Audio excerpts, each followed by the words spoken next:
Are you preparing for UGC NET or any other PSU exam? Join the best course on Tutelage Academy app now. Hello friends, welcome to Tutelage Academy. आज के इस video में discuss करेंगे MSW HRM का क्या scope है। अगर आप मास्टर इन सोशल वर्क कर रहे हैं या फिर करने जा रहे हैं, करने वाले हैं और उसमें HRM आप स्पेशलाइजेशन लेते हैं तो आपकी क्या स्कोप है, क्या बेनिफिट है प्राइवेट जॉब में, PSUs में या फिर गवर्नमेंट जॉब में, तो इसी के ऊपर हम आज डिस्कस करने वाले हैं। ओके, तो सबसे पहले देखेंगे कि ह्यूमन रिसोर्स मैनेजमेंट आप सिलेक्ट करते हैं HRM, तो इसमें कॉर्पोरेट सेक्टर में आपके लिए क्या स्कोप है। ठीक है, तो कॉर्पोरेट सेक्टर में जॉब निकलता है। कॉर्पोरेट सेक्टर के मतलब आप मान लीजिए PSU है, पब्लिक सेक्टर अंडरटेकिंग। ओके, तो इसमें आपको HR रोल मिलता है जॉब में, जिसमें HR रोल जॉब जो होता है उसमें आपको जो प्रोफाइल मिलेगा वो रिक्रूटमेंट आपको देखना होगा, training and development, employee engagement, compensation and benefits, industrial relations. Okay, दूसरा एक है CSR डिपार्टमेंट। तो बहुत सारे कंपनी जो है MSW ग्रेजुएट को CSR में भी लेती है। CSR होता है कॉर्पोरेट सोशल रिस्पॉन्सिबिलिटी, ये भी एक डिपार्टमेंट होता है, उसमें भी सिलेक्शन होता है MSW HRM या फिर MBA HR को भी। थर्ड पॉइंट है एम्प्लॉय वेलफेयर ऑफिसर। ये भी एक पोस्ट है जिसमें specially manufacturing and public sector undertaking जो PSU है उसमें इस पोस्ट के लिए रिक्रूट किया जाता है। आगे देखते हैं टिपिकल जॉब जो होता है, जॉब रोल जो होता है HR ऑफिसर या HR एग्जीक्यूटिव के नाम से जॉब आता है, वेलफेयर ऑफिसर के नाम से भी आता है, इंडस्ट्रियल रिलेशन मैनेजर के नाम से होता है, या CSR ऑफिसर या फिर लेबर वेलफेयर ऑफिसर। अलग अलग PSU में अलग अलग सेक्टर्स में अलग अलग पोस्ट के नाम से वैकेंसी आती है। ओके, तो ये सारे इस नेम हैं, अलग अलग देख सकते हैं। सेकेंड है पब्लिक सेक्टर। गवर्नमेंट में जो रोल्स होते हैं वो पब्लिक सेक्टर अंडरटेकिंग PSU में, जैसे PSU में बहुत सारी कंपनी, थोड़ा सा एग्जांपल है जैसे BHEL है, भेल जिसको बोलते हैं, CIL कोल इंडिया लिमिटेड, ONGC, NTPC, ये सारे बहुत सारे PSUs हैं। आप सर्च करेंगे तो पूरा लिस्ट आपको मिल जाएगा कितने PSUs है। तो PSU में बहुत ज़्यादा वैकेंसी आती है HR पोस्ट के लिए, HR executive, HR manager, assistant HR manager, ये सब की पोस्ट आती रहती है। और वेलफेयर डिपार्टमेंट जो है गवर्नमेंट का या स्टेट गवर्नमेंट का, उसमें भी वैकेंसी आती है। Social justice and empowerment ministry जो है इसमें भी HR का वैकेंसी आता है। एग्जामिनेशन जो है जैसे PSU तो बताई दिया पहले, IBPS में जैसे यहाँ पे SOHR है, स्पेशलिस्ट ऑफिसर HR का, उसमें भी मांगा जाता है MSW HRM को। UPSC में भी EPFO या लेबर असिस्टेंट लेबर ऑफिसर, इसके भी पोस्ट आते हैं। SSC के थ्रू भी HR एडमिनिस्ट्रेशन के पोस्ट आते हैं। और RRB में भी SWI के पोस्ट आते हैं, स्टाफ एंड वेलफेयर इंस्पेक्टर के नाम से। तो ये सब वैकेंसी आती है HR के लिए। ओके, और social welfare and HR post के लिए। राइट, आगे देखते हैं नॉन गवर्नमेंट ऑर्गेनाइजेशन जैसे NGO है, उसमें भी बहुत सारे जॉब आते हैं। ठीक है, तो अगर आपकी गवर्नमेंट जॉब नहीं करना चाहते या नहीं लग पाती है तो NGO है, जैसे MSW HRM प्रोफेशनल के लिए जो वर्क मिलता है, प्रोजेक्ट कोऑर्डिनेटर्स का, प्रोग्राम मैनेजर या फिर HR manager in development sector. Okay, आगे देखते हैं हेल्थ केयर एंड हॉस्पिटल में भी वैकेंसी आती है HR रोल पे, जिसमें इस टाइप के पोस्ट आते हैं जैसे hospital HR executive, welfare officer, rehabilitation counsellor. Right, आगे देखते हैं एकेडमिया एंड रिसर्च में भी आपको बहुत स्कोप है। जैसे आप टीचिंग में जाना चाहते हैं, टीचिंग कॉलेज या यूनिवर्सिटी में, तो आप आगे का स्टडी जो है कर सकते हैं, UGC NET का एग्जाम दे सकते हैं। आगे मैं बताऊंगा working as a research assistant in social science project या pursuing as a PhD for a career in higher education. Okay, next देखेंगे इंटरनेशनल ऑर्गेनाइजेशन है कुछ, उसमें भी जॉब HR के आते हैं, बट उसमें स्किल उस हिसाब से आपको चाहिए होगा।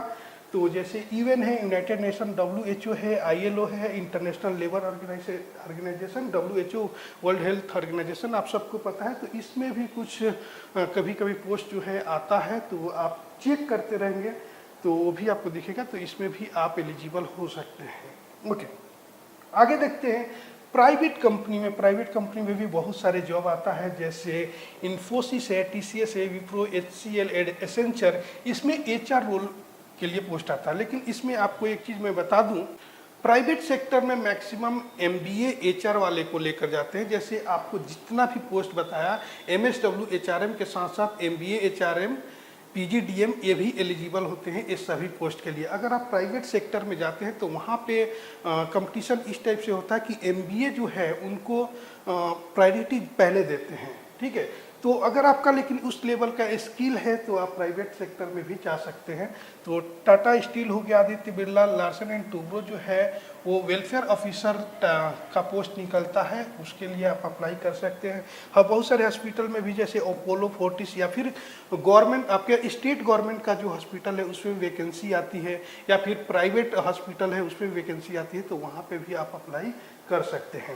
ये बहुत सारे एनजीओ में जैसे सीआरवाई, बड़े बड़े एनजीओ है, Help Age India, Care India, ये सब बड़े बड़े एनजीओ है, यहाँ पे भी आप चेक कर सकते हैं। यहाँ पे भी रिक्रूटमेंट जो है वो निकलते रहता है। ओके, फर्दर स्टडी आप कर सकते हैं और सर्टिफिकेशन कोर्स भी कर सकते हैं, जैसे पीएचडी कर सकते हैं, या तो आप सोशल वर्क में या फिर एचआरएम में। एक चीज़ आपको बता दूं, अगर आप एमएसडब्ल्यू एचआरएम करते हैं और यूजीसी नेट देते हैं एग्जाम, यूजीसी नेट का, तो नंबर 1 जो है लेबर वेलफेयर से आप एग्जाम दे सकते हैं, लेबर वेलफेयर एचआरएम। ओके, इसके लिए कोड, सब्जेक्ट कोड जो है वो 55 है। लेबर वेलफेयर के लिए आप एचआरएम ले लिए तो लेबर वेलफेयर का एग्जाम दे सकते हैं। और दूसरा जो है सोशल वर्क, जो जिससे दे ही सकते हैं, सोशल वर्क, ठीक है। तो सोशल वर्क का कोड जो है वो 10 है। तो आप एमएसडब्ल्यू एचआरएम लेते हैं, जितने सारे आपका स्पेशलाइजेशन है, 5-6 स्पेशलाइजेशन है, उसमें से आप एमएसडब्ल्यू एचआरएम लेते हैं तो 2 सब्जेक्ट में आप एलिजिबल होते हैं यूजीसी नेट देने के लिए। एक लेबर वेलफेयर एचआरएम कोड 55, दूसरा जो है कोड 10 सोशल वर्क में। बाकी कोई भी स्पेशलाइजेशन लेते हैं तो आप सिर्फ सोशल वर्क कोड 10 से ही एग्जाम आप दे सकते हैं, तो ये ध्यान रखेंगे। ओके, तो इसमें आप अगर पीएचडी करना चाहते हैं, आगे चल के एमएसडब्ल्यू एचआरएम लिए हैं, तो या तो आप सोशल वर्क में भी पीएचडी कर सकते हैं या फिर एचआरएम में भी, लेबर वेलफेयर में भी पीएचडी कर सकते हैं। ओके, और उसके आगे अपनी स्किल को इम्प्रूव करने के लिए कुछ अच्छे जो सर्टिफिकेशन कोर्स है वो भी कर सकते हैं, जैसे SAP HR, SHRM, HRCI, labour law etcetera, ये सब के लिए सर्टिफिकेशन कोर्स होता है। आप सर्च करेंगे मिल जाएगा, तो अपनी स्किल को इम्प्रूव करने के लिए कर सकते हैं, ताकि आपकी और जॉब लगने का क्राइटेरिया जो है और अच्छी हो जाएगी। ओके, बाकी यूजीसी नेट बता दिया। यूजीसी नेट टीचिंग के लिए, आप टीचिंग में जाना चाहते हैं तो यूजीसी नेट का एग्जाम दे सकते हैं, या तो सोशल वर्क से या फिर एचआरएम से, या फिर रिसर्च आगे करना चाहते हैं किसी भी यूनिवर्सिटी से तो आप फिर सोशल वर्क या फिर एचआरएम से रिसर्च भी कर सकते हैं। ओके, नेक्स्ट देखते हैं रिक्रूटमेंट प्रोसेस। इसका रिक्रूटमेंट प्रोसेस क्या है? ठीक, पहली बात, एमएसडब्ल्यू एचआरएम का रिक्रूटमेंट प्रोसेस क्या है?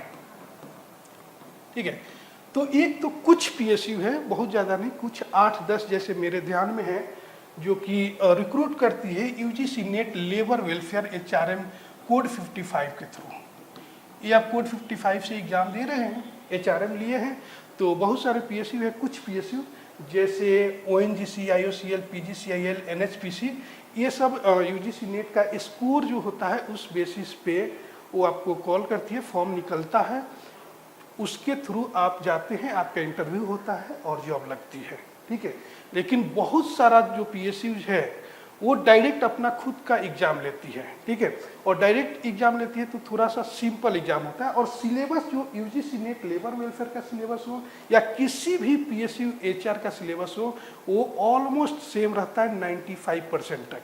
5% थोड़ा इधर उधर का कहीं चेंजेस हो सकता है, पीएसयू टू पीएसयू डिफर कर सकता है। तो कुछ पीएसयू जो है अपना इंडिपेंडेंट खुद का एग्जाम लेती है, इंटरव्यू लेती है, और कुछ पीएसयू में इंटरव्यू होता है और कुछ पीएसयू जो है जिसमें इंटरव्यू नहीं होता है। ठीक है, जैसे कोल इंडिया की बात करें, सीआईएल कोल इंडिया लिमिटेड, इसमें इंटरव्यू नहीं होता है। उससे और भी बहुत सारे एग्जाम है जिसमें इंटरव्यू नहीं होता है, लेकिन बहुत सारे पीएसयू जो है उसमें इंटरव्यू भी, रिटर्न एग्जाम प्लस इंटरव्यू होता है। तो बीएचईएल, सीआईएल, सेल, एमटीएचआर, ये सब रिक्रूट करती है, ओएनजीसी, एनटीपीसी, ये सब रिक्रूट करती है अपना खुद का एग्जाम, तो खुद के एग्जाम के थ्रू भी इनके जा सकते हैं। तो ये सारे आपके स्कोप है। और बात करेंगे हम लोग कि पीएसयू एचआर जो है, पीएसयू का जॉब इतना अच्छा क्यों है। पीएसयू का जॉब जो है बहुत ही ज़्यादा अच्छा है, मतलब आपको एक एग्जीक्यूटिव लेवल का जॉब मिलता है जिसमें पे स्केल अगर 7th पे कमीशन के हिसाब से बात करें तो 50 to 60-70,000 रहता है। और इसके साथ साथ बहुत सारे अलाउंसेस भी रहता है। तो आप किसी भी पीएसयू का नोटिफिकेशन देखेंगे एचआर पोस्ट के लिए तो आपको वहाँ पे दिया रहेगा सीटीसी, कॉस्ट टू कंपनी, जिसके जो कि एक सैलरी में एनुअल सैलरी की बात करते हैं तो मिनिमम जो होता है 15 लाख का होता है और मैक्सिमम अगर 21.4 लाख आप देख सकते हैं। ये पैकेज होता है, ईयरली पैकेज स्टार्टिंग का आपकी ज्वाइनिंग का, ठीक है। ये सीटीसी होता है, कॉस्ट टू कंपनी। तो बहुत ज़्यादा बेनिफिट है और एग्जीक्यूटिव जॉब है, बहुत ही अच्छा जॉब है। तो इसके लिए आप प्रिपरेशन कर सकते हैं आगे, राइट।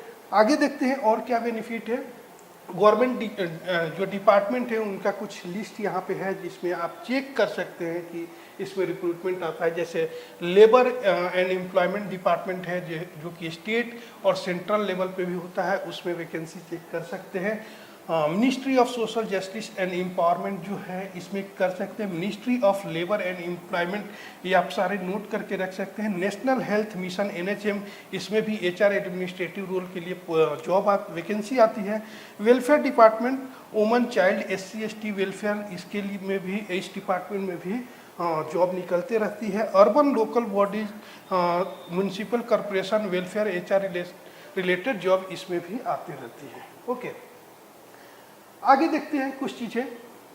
अब आपको टारगेट कौन से गवर्नमेंट एग्जाम के लिए करना है। अगर गवर्नमेंट एग्जाम का टारगेट करते हैं तो पहले भी बताया हूँ, अभी बता देता हूँ फिर से एक बार। UGC नेट आप लेबर वेलफेयर HRM से दे सकते हैं और कहीं कहीं सोशल वर्क भी मांगा जाता है, ठीक है।